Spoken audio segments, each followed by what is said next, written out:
Доброго дня!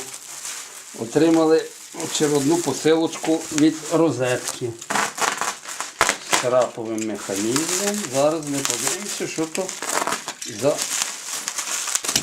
сучкоріз нам прислали.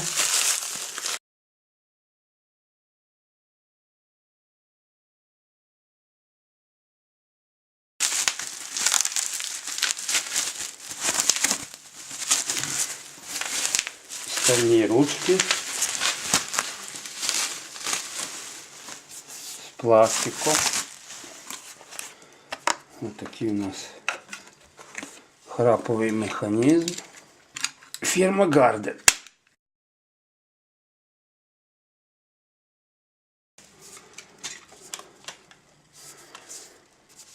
То є у нас храповий механізм для полегшення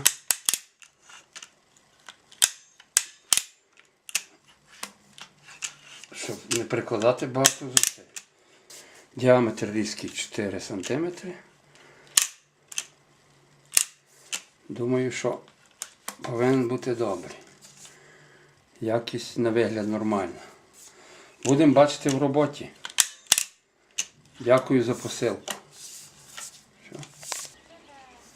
Так, попробуємо у нас сучкоріз у ділі.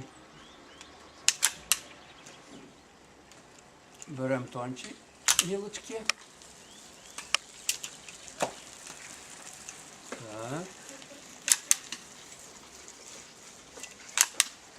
Попробуємо на групі.